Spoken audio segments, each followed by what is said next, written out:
राम राम। जय माँ भारती, जय छत्तीसगढ़। आप सभी का मेरे YouTube चैनल सत्य साक्षात्कार में हार्दिक अभिनंदन एवं स्वागत है। आप सबसे लगातार मेरी विनती है कि आप सब मेरे चैनल को सब्सक्राइब करते रहेंगे और लोकसभा चुनाव को लेकर मेरे सटीक विश्लेषण को आप देश के सभी व्हाट्सएप ग्रुपों में और इंडिविजुअल रूप से सभी के पास फॉरवर्ड और शेयर करते रहेंगे। देखिए, आज इस वीडियो के माध्यम से ये विश्लेषण करने का प्रयास करते हैं कि किस तरह से नए और पुराने लोग कैसे विपक्षी दलों को, खासकर कांग्रेस पार्टी को छोड़कर जा रहे हैं और किस तरह से बीजेपी के खिलाफ जितने भी अन्य दल हैं उनमें कैसे भगदड़ मची हुई है। सिर्फ सत्ता को लेकर नहीं, विचारधारा को भी लेकर भगदड़ मची हुई है, व्यवस्था को लेकर भगदड़ मची हुई है और बहुत सारे इशू हैं जिन पर संक्षिप्त में विश्लेषण करने का प्रयास करते हैं। देखिए आप, स्वामी प्रसाद मौर्य जी बड़े नेता हैं उत्तर प्रदेश के। आपके पीडीए जो अखिलेश यादव जी का एक नाम है, पीडीए मतलब पिछड़ा दलित और अल्पसंख्यक, उससे वो संबंधित रखते हैं। पहले बसपा में थे, फिर बीजेपी में गए, फिर सपा में गए, अब वो अखिलेश यादव को छोड़कर। तो कुल मिलाकर किस तरह से वहां पे उत्तर प्रदेश में जयंत चौधरी जी के बाद, आपका जतिन प्रसाद जी के बाद, आपका आरपीएन सिंह जी, बड़े कुर्मी नेता, देखिए राजा हैं आरपीएन सिंह जी। लोग बोलते हैं कि पिछड़े दलित आदिवासी लोग सिर्फ दबे कुचले होते हैं, ऐसा नहीं है। आरपीएन सिंह जी राजा हैं और कुर्मी समाज से आते हैं। छत्तीसगढ़ में कितने राजा आदिवासी हैं, कितने लोग राज परिवार से, आपके सतामी समाज से आते हैं, ये सब आप सबको पता है। इस विषय पे मैं ज़्यादा अभी इस वक्त नहीं बोलना चाहता, मेरा विषय भी दूसरा है। स्वामी प्रसाद मौर्य जी का अखिलेश यादव को छोड़कर जाना, आरपीएन सिंह जी, जतिन प्रसाद जी से जैसे बड़े लोगों का आपका कांग्रेस छोड़कर जाना, ये क्या बताता है। इसके अलावा मायावती जी का इंडिया गठबंधन में शामिल नहीं होना, सिर्फ यहाँ पे बीजेपी एक विपक्षी गठबंधन का लोचा नहीं है। आप देखिए, आप जो बीजेपी के साथ नहीं है वो भी कांग्रेस और विपक्षियों के साथ नहीं है। देखिए यार, मायावती से लेकर भी स्वामी प्रसाद मौर्य की स्थिति को मैं आपके सामने बताया। तो कारण क्या है, कहां पे मामला अटक रहा है, मैं आपको बताता हूं। तमिलनाडु में 15 ex MLA, x MP AIADMK और डीएमके को छोड़कर बीजेपी में शामिल हो रहे हैं। देखिए, वहां तो बीजेपी का सत्ता, एक सीट नहीं है, ना एमपी ना एमएलए, फिर वहां के लोग बीजेपी में क्यों शामिल हो रहे हैं, आप बताइए। जबकि द्रविड़ मूवमेंट आप सबको पता है, पेरियार की विचारधारा के खिलाफ बहुत लोग हैं, मैं भी हूं। और जो तमिलनाडु जी के जो बीजेपी के प्रदेश अध्यक्ष अन्नामलाई, जो एक्स आईपीएस अफसर हैं, वो 10,000 किलोमीटर की यात्रा में निकले हैं। हजारों लोग अलग अलग पार्टी को छोड़कर शामिल हो रहे हैं बीजेपी में, चाहे वो मुसलमान हो, चाहे वो ईसाई हो। अनिल एंटोनी जी, टॉम वडक्कम जी, ये दोनों ईसाई हैं। देखिए आप, अनिल एंटोनी जी तो ए.के. एंटोनी, जो भारत के बहुत शानदार नेता, कांग्रेस के ईमानदार नेता, अच्छे नेता, उनके बेटे हैं, वो बीजेपी में शामिल हो गए। टॉम वडक्कम जी सोनिया गांधी जी के एकदम राइट हैंड, वो बीजेपी में आ गए। जबकि वहां पे कोई, देखिए आप मेरी बात को आप समझने का प्रयास करना, जहां सत्ता की गुंजाइश है तो वहां तो आप ये आरोप लगा सकते हो कि सत्ता के लालच में, कुर्सी के लालच में जा रहे हैं। और तमिलनाडु और केरल में 15-15 एमएलए, पूर्व सांसद, बड़े बड़े जिला पंचायत, जनपद सदस्य लोग, अब मैं नाम लूंगा, बहुत टाइम लगे, ये क्यों बीजेपी में जा रहे हैं। आपका आंध्र प्रदेश में टीडीपी या वाईएसआर कांग्रेस जो भी सत्ता में है, ये दोनों कांग्रेस के साथ नहीं है। भाई, अगर टीडीपी बीजेपी के साथ आ रही है तो वाईएसआर को कांग्रेस के साथ जाना था, लेकिन दोनों को कांग्रेस नहीं साध पाई।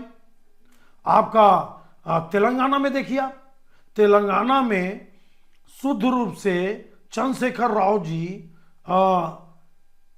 कई सालों तक AIM के साथ मिलकर चले, लेकिन वो भी कांग्रेस के साथ नहीं है। महाराष्ट्र में देखिए आप, मिलिंद देवड़ा जी कितने बड़े नेता, स्थापित नेता, वो कांग्रेस छोड़ दिए। नारायण राणे जी इतने बड़े मराठा नेता, वो बीजेपी में शामिल हो गए। अशोक चौहान जी पूर्व मुख्यमंत्री, वो शामिल हो गए। इनके साथ 13-13, 14-14 MLA। ये सब जो गणित हो रहा है ना, मैं आपको ईमानदारी से बता रहा हूं, ये राज्यसभा को मजबूत करने के लिए ये मोदी जी की गणित है, या अमित शाह जी की गणित है, या नड्डा जी की गणित है। लोग बोलते हैं कि जब सत्ता बीजेपी की आ रही है तो फिर बीजेपी इन लोगों को क्यों शामिल कर रही है। राज्यसभा एक सबसे बड़ा गणित है, आप ध्यान रखना।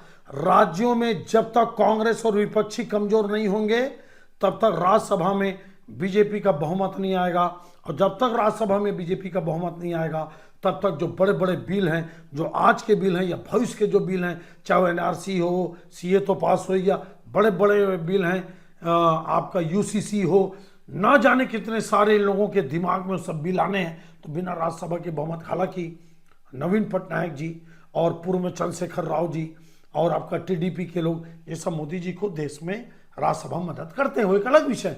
लेकिन मोदी जी का टारगेट है कि कांग्रेस कमजोर होना चाहिए राज्यसभा में, और राज्यसभा में कमजोर तब होगी जब वो विधानसभा में एकदम लगभग खत्म हो जाए। तो देखिए अब बचा क्या, महाराष्ट्र में क्या बचा बताइए आप।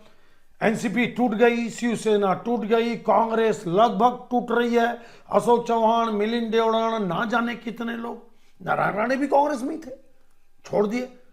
अब आप देखिए, आप उत्तर प्रदेश में बताया आपको मैं, जतिन प्रसाद का परिवार, जितेंद्र प्रसाद जी कितने बड़े कांग्रेस के नेता थे, RPN सिंह जी का नाम लिया मैं, खुद मायावती जी। अब आप देखिए, आप कल की घटना है राजस्थान में, आपके एक मालवीय जी हैं, इतने बड़े आदिवासी नेता हैं आपके महेंद्र सिंह मालवीय जी, 4-4 बार के MLA, वो विधानसभा से इस्तीफा देके फिर से चुनाव लड़ रहे हैं, बीजेपी में शामिल हो गए। गुजरात में हर 15 दिन में कांग्रेस के MLA, सांसद या एक्स MLA या एक्स सांसद पार्टी छोड़ते जा रहा है। मध्य प्रदेश में देखिए आप, कितने 2-4 दिन से सस्पेंड चल रहा है कमलनाथ जी का। लेकिन मेरे को लगता है कि कमलनाथ जी का प्रवेश हो या ना हो, लेकिन नकुल नाथ जी शायद बीजेपी में जा सकते हैं। कितने MLA जा रहे हैं, कितने मेयर जा रहे हैं, ये वक्त बताएगा। और उसके अलावा आप और देखिए, आप गुलाम नबी आजाद जी, जम्मू कश्मीर, मतलब उत्तर से लेकर दक्षिण तक, कन्याकुमारी से लेकर कश्मीर तक, गुलाम नबी आजादी कश्मीर के सबसे लोकप्रिय नेता में उनकी गिनती। इतने स्थापित नेता कांग्रेस छोड़ दिए। वहां कोई भाजपा की सत्ता तो आने वाली नहीं है कश्मीर में निकट भविष्य में। हाँ, अब 370 हटने के बाद, डेवलपमेंट होने के बाद, करप्शन को खत्म करने के बाद, जमीनों में जो करोड़ों लाखों एकड़ जमीनों में जो कब्जा था 3-4 परिवार का, उसको छीनने के बाद बहुत सारे इशू वहां पे नए डेवलपमेंट हो रहे हैं। इस तरह से आप और देखिए, आप जितने लोग जिनके बारे में आपको मैं बताते जा रहा हूं, सबका आप स्थिति देख लीजिए, क्या स्थिति है। इवन अखिलेश यादव के परिवार से अपर्णा यादव जी, उनके छोटे भाई की पत्नी, बड़ी इंटेलिजेंट, ऐसा कोई राज्य नहीं, ऐसा कोई बड़ा नेता नहीं, कोई ऐसा स्थापित नेता नहीं, पीढ़ी दर पीढ़ी। तो आप ये समझिए, हर पार्टी का नेता क्यों अपनी अपनी पार्टी को छोड़ रहा है, और मुख्य रूप से कांग्रेस को। इसका सबसे बड़ा कारण है कम्युनिकेशन। मैं आपको बता रहा हूं कैसे हम अपनी बात रखें राहुल गांधी के पास। राहुल गांधी जी उपलब्ध नहीं है, जैसा रिपोर्ट मेरे पास है, आपके पास भी है। सोनिया गांधी जी बात करने को तैयार नहीं है। प्रियंका जी की अपनी लाइफ स्टाइल है, वो आप दिल्ली के गलियारों में, और जो आपका पॉस एरिया है, क्या बोलते हैं उसको, हम आपको अभी बताता हूँ उस एरिया का नाम, उस एरिया के लोगों के बारे में आप जाके उस एरिया में पूछ लीजिए कि क्या स्थिति है। कहने का मतलब ये है कि जब आप कार्यकर्ताओं के, नेताओं के दुख दर्द को नहीं सुनोगे, उनसे लगातार आप बात नहीं करोगे, लोग आपसे मिल नहीं पाएंगे, और इसके लिए किसी अन्य पार्टी को दोष देना, यह मैं पूरा सही नहीं मानता। कहीं ना कहीं जबरदस्त खामी कांग्रेस पार्टी अन्य लोगों में है। एक तो विचारधारा को लेकर, दूसरे देखिए आप नॉर्थ इंडिया में, अभी जो नॉर्थ इंडिया में क्या स्थिति है, राहुल गांधी जी का आप जय श्री राम जय श्री राम जय श्री राम करते हैं, या तो इसमें क्या अपराध है भाई? जिसको जय श्री राम बोलना है वो बोल रहा है।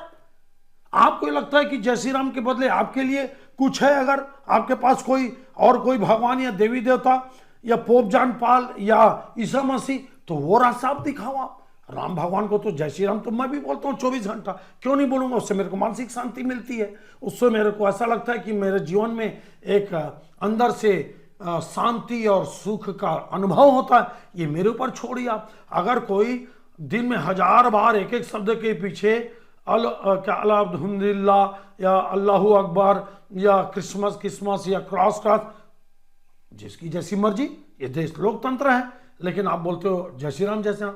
राम मंदिर में कोई नहीं गया, कोई, अरे ऊपर से लेकर नीचे तक 90% लोग ओबीसी दलित थे, अब मुसलमान भाई भी थे, लेकिन पता नहीं राहुल गांधी जी को कौन फीडबैक दे रहा है, वो समझे, उनका काम समझे, मुद्दे पे रहिए आप। फिर वो राम मंदिर की बात करना, फिर जय श्री राम का मुद्दा, ये क्यों बोलते हैं आप? आपको सब बोलने की जरूरत ही नहीं। आप धर्म को क्यों लाते हैं बार बार बीच में और बीजेपी के बीच में खेलते हैं?